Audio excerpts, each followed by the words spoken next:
오늘 우리가 비디오에서 인순이의 아버지의 노래를 들어봤어요.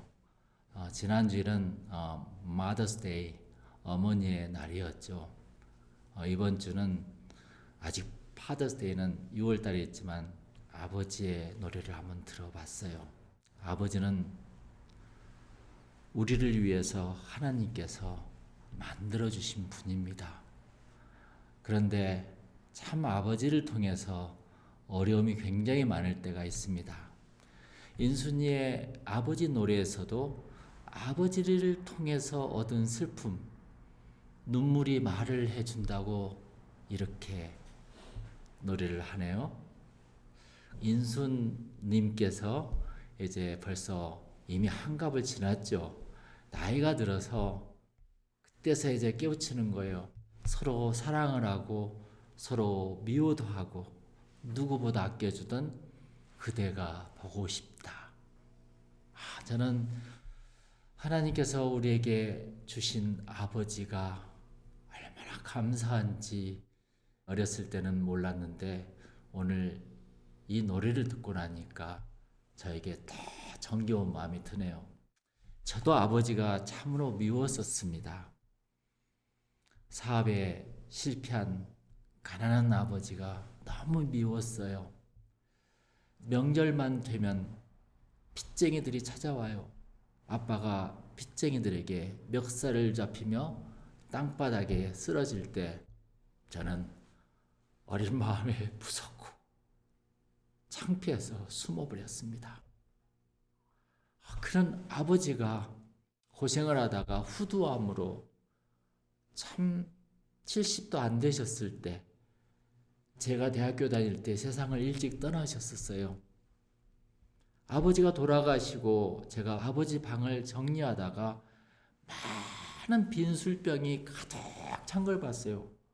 얼마나 많은지 그걸 보면서 참으로 눈물이 나왔어요.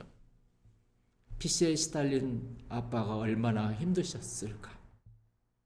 그때 어린 마음에 아버지가 참 미웠었는데 요즘은 기도할 때마다 그 둔덕이 되어버린 아버지가 가끔 생각나고 보고 싶습니다. 인순이 노래처럼. 저에게 아버지가 남겨준 것은 tears, 눈물이었어요. 또 하나는 아버지의 인생 마지막 때는 다 실패가 망하고 다 사업이 망하고 농사를 지었기에 아버지는 늘 씨 뿌리는 모습이 생각이 났어요. 그래서 오늘 본문을 보면은 저는 여지없이 우리 아버지가 생각이 나요. 그 눈물로 인해서 저는 하나님 아버지를 알게 되었죠. 눈물로 알게 된 하나님 아버지. 왜 하나님 아버지는 나에게 눈물을 흘리게 또 하셨을까? 저는 참 이런 질문을 많이 했었어요. 그런데 있잖아요. 눈물 없이는 술병이 가득했던 아버지의 속마음을 알 수가 없었기 때문에 눈물 없이는 독생자를 십자가에 내어준 하나님 아버지의 사랑도 알 수 없기 때문에 여러분 물이 없이 밥을 만들 수가 없지요? 그러듯이 누구든지 눈물 없이 사람으로 만들어지지 못합니다. 눈물을 흘리며 참아가며 사람이 되어가는 우리들의 모습을 보고 하나님은 오늘도 우시고 계실 것입니다.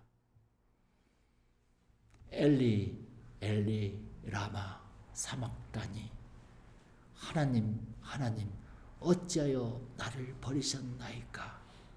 이렇게 예수님은 마지막 눈물을 흘리시고 십자가에 죽으셨습니다. 그때 하나님은 어디에 계셨을까요?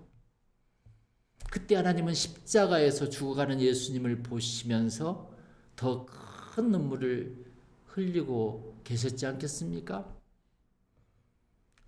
얼마나 아프셨을까요? 가장 소중한 외아들의 죽음에 대한 고통이 얼마나 가슴속을 파고들었을까요? 그러신 우리 하나님 아버지. 여러분 새끼손가락이 문에 끼어 피가 툭툭 떨어질 때도 아픈데 엄마의 마음은 찢어질 것 같은데 세월호 부모들은 얼마나 가슴이 아플까요? 이 세상에서는 어떤 누구도 고통의 눈물 없이 절대로 뜻을 이룰 수가 없습니다. 이게 바로 눈물로 씨를 뿌린 자라는 것입니다. 여러분 5절을 보면 이런 말씀이 있어요. 눈물을 흘리며 씨를 뿌리는 자는 기쁨으로 거두리로다. 믿습니까? 대학 입시 수험생 한 사람 한 사람도 그 고난을 통과해야 대학을 갈 수 있습니다. 피겨스케이터 김연아도 눈물로 자신의 한계를 극복하고 정상에 올라섰던 것 아닙니까? 인생을 살다 보면 어려움과 한계나 슬럼프가 찾아옵니다. 도대체 빠져나오기 힘든 그 슬럼프, 정상에 오른 사람들은 단번에 올라간 것이 아니었어요. 매일매일 그 순간에 한계를 눈물로 극복했을 때 올라간 것입니다. 여러분들은 극복이 되고 있습니까? 목사에게도 슬럼프가 있어요. 기도하기 싫을 때가 있습니다. 새벽에 일어나고 싶지 않을 때가 있어요. 그 한계를 넘어가려면 눈물이 필요해요. 눈물이 핑 도는 것이 있어야만이 내 몸을 움직일 수 있다고요. 그때 십자가에서 주님의 눈물을 생각이 납니다. 직장 그만두고 싶을 때, 공부나 연구나 그만두고 싶을 때, 또한 교회 그만두고 싶을 때, 우리들의 슬럼프에 빠졌을 때 끝까지 포기하지 않으신 십자가 예수를 생각해 보자고요.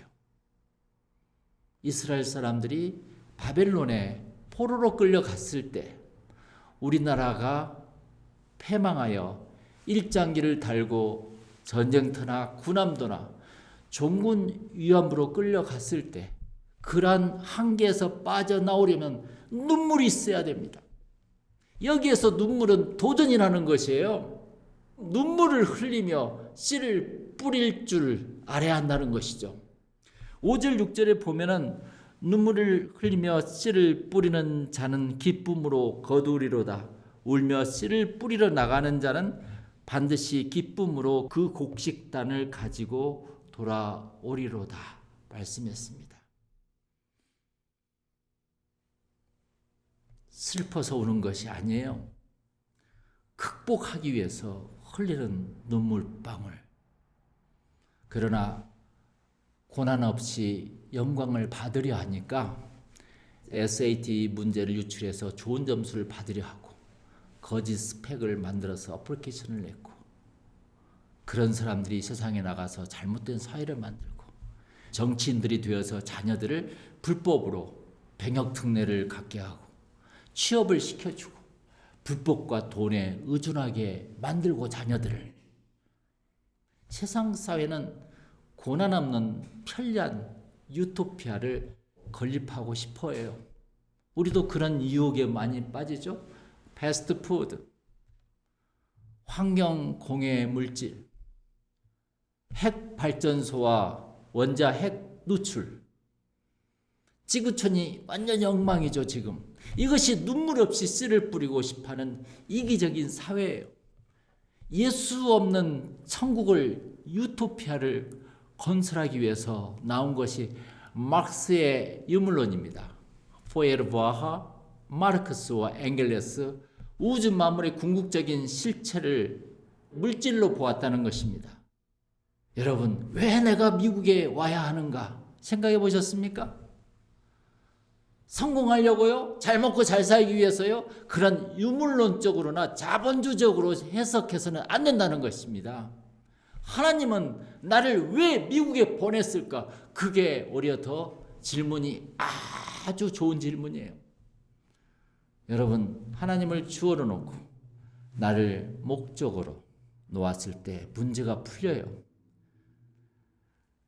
주어와 목적어 사이는 동사가 있는데 그 동사가 목적을 이루는 브릿지, 다리를 말한 것입니다. 그 동사가 있어야만이 내 목적을 이룰 수가 있어요.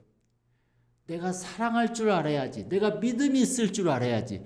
내가 무엇인가 좋아야 할 수 있는 움직이는 것이 내 목적을 이루게 한다는 것입니다. 하나님은 나를 왜 미국에 보냈을까? 그걸 한번 생각해 보세요. 그러면 인생이 풀려요. 자꾸 내가 뭘 하려고 하지 마시고 자꾸 내가 그냥 하려고 하다 하면은 슬픔만 가득해지는 거예요. 그러나 하나님을 생각하면은 하나님께 기도하면은 힘을 주세요. 그 목적을 이끌 수 있는 동사를 줘요. 사랑을 줘요. 실천할 수 있는 능력을 줘요. 오늘 본문에 시온의 포로가 나옵니다. 이스라엘 백성들은 왜 바벨론에 포로로 잡혀갔을까요? 하나님은 왜 자기 백성을 이방인에게 넘겨주어 고통을 받게 했을까요?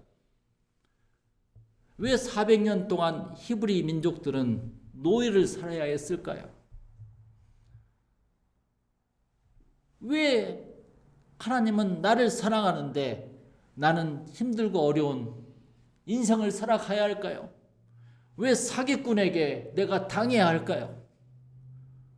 하나님은 다 아시고 나에게 모든 걸 주실 것인데 풀리지 않는 것이 있어요.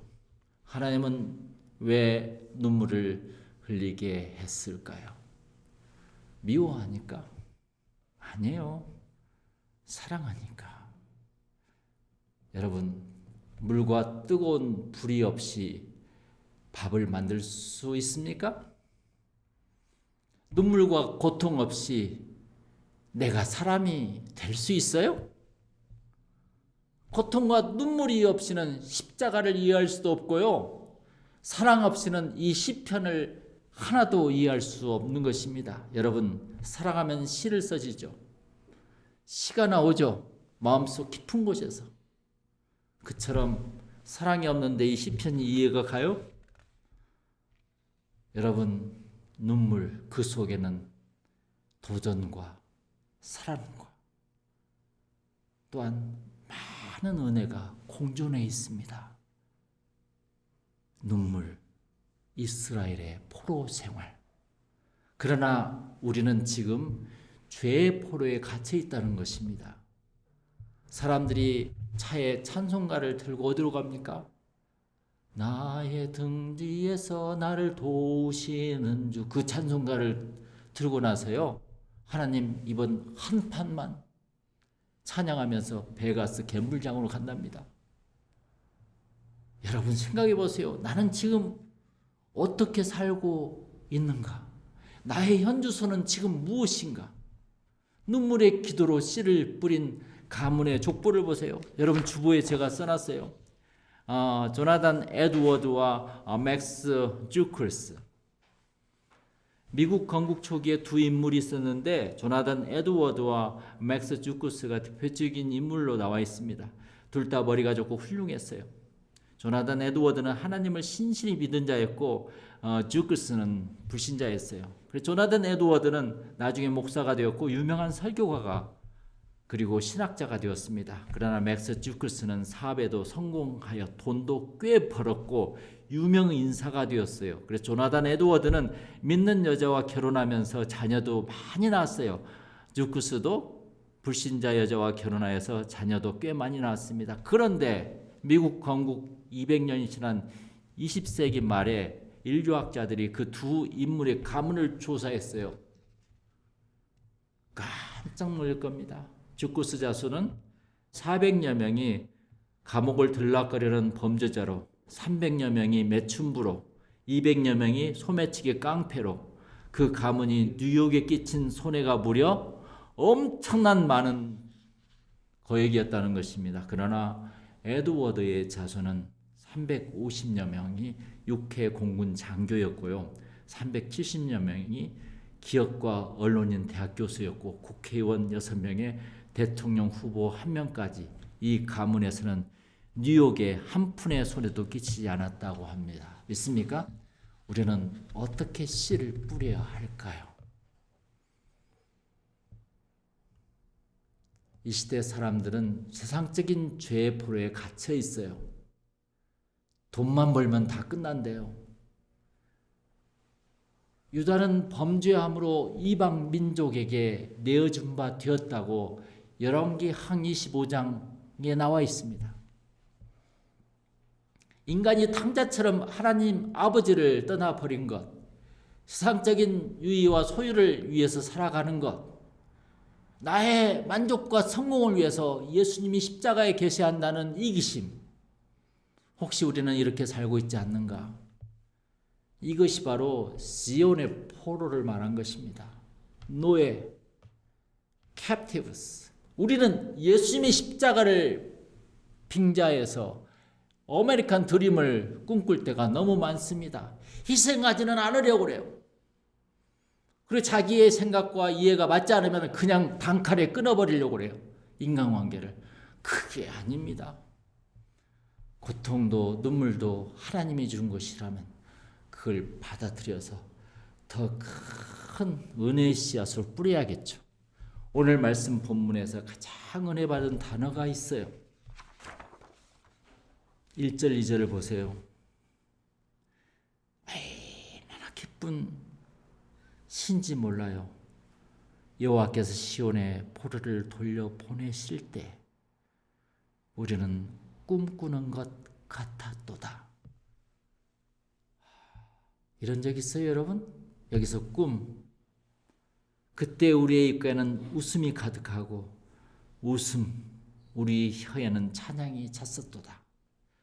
꿈, 웃음, 찬양. 이것을 위해서 오늘 우리에게는 눈물이 필요한 것입니다. 믿습니까? 꿈을 이루기 위해서 내 입가에 아니라 내 자녀들에게 큰 웃음을 선사하기 위해서, 내가 오늘 주님께 찬양하기 위해서 우리에게는 눈물이 필요한 것이죠. 나의 꿈과 노래와 웃음이 눈물의 강을 건너게 해줍니다. 믿습니까? 울며 씨를 뿌리러 나가는 자는 반드시 기쁨으로 그 곡식단을 가지고 돌아오리로다. 믿습니까? 우리 어머니의 기도가 나를 이렇게 만들었습니다. 우리 아버지의 소망이 나를 이렇게 만들었습니다. 우리는 또한 자녀들에게 그러한 꿈을 가지고 있습니다. 그게 바로 아빠의 눈물이에요. 이 세상은 눈물 없이 기쁨이 없다는 것이죠. 6절에서는 눈물의 강을 넘어서 천국이 나옵니다. 모세도 요셉도 에레미야도 바울도 모두 눈물로 씨를 뿌리는 자들이었습니다. 눈물로 씨를 뿌리자고요. 눈물이 없이는 사람이 될 수가 없어요. 십자가의 고난, 이 모든 것은 죄 때문이에요. 이 세상은 죄가 있기 때문에 눈물을 흘리지 않고서는 절대 영광을 받을 수 없다는 것입니다. 예수님이 눈물을 흘릴 때 그 눈물로 구원을 이루었습니다. 눈물로 이 험난한 세상을 극복하시기를 다시 한번 축원합니다. 믿습니까? 기도하겠습니다.